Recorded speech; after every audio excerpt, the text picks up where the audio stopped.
Bonjour Freddy Ethan, vous êtes ancien ambassadeur Bonjour. d'Israël. Merci beaucoup d'avoir accepté notre invitation. J'en profite pour dire que vous êtes auteur du livre Adama, Israël hier et aujourd'hui, aux éditions Ballant, que vous inspire cet accord signé que nous commentons.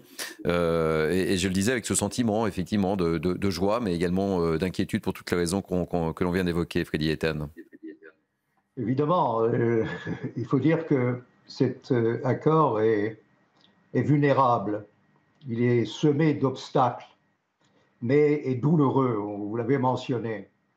Mais je dirais que dans le contexte actuel, dans la donne géopolitique nouvelle, donc il faut se réjouir d'abord que l'État d'Israël emploie tous les efforts possibles pour libérer donc ces otages. On n'abandonne pas un camarade de régiment ou un citoyen israélien sur le champ de bataille.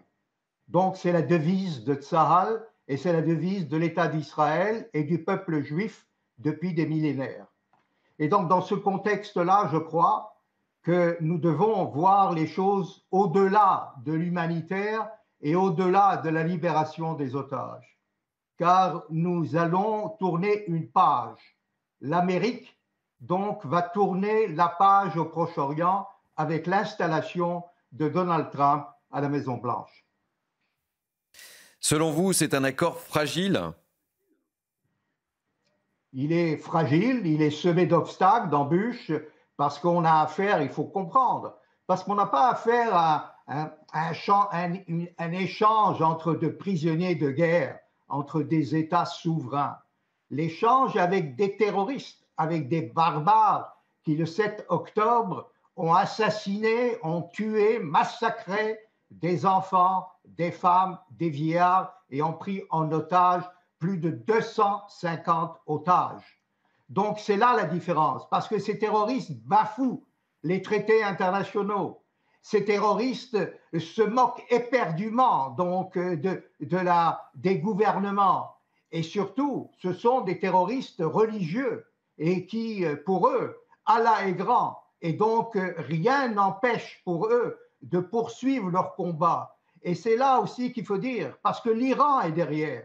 Et c'est là, parce que l'Iran a ses proxys, a ses satellites au Moyen-Orient. Et on l'a vu ce matin, votre correspondante l'a mentionné, ce n'était pas une roquette qui a été lancée, c'était un missile balistique qui a été intercepté au-delà donc de l'atmosphère.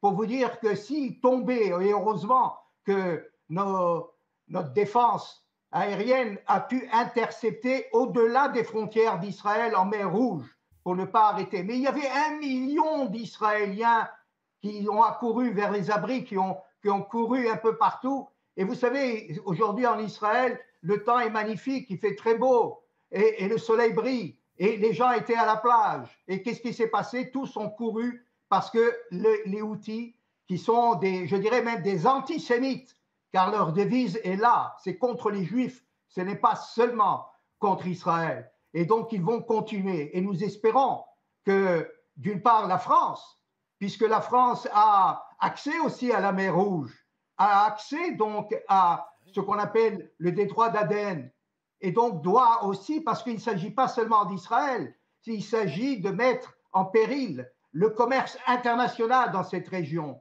Et Israël n'est pas le seul. Et donc, on ne peut pas combattre seul. Et il faut une coalition qui combattrait donc très fort. Et on espère, avec Donald Trump, que cela va changer.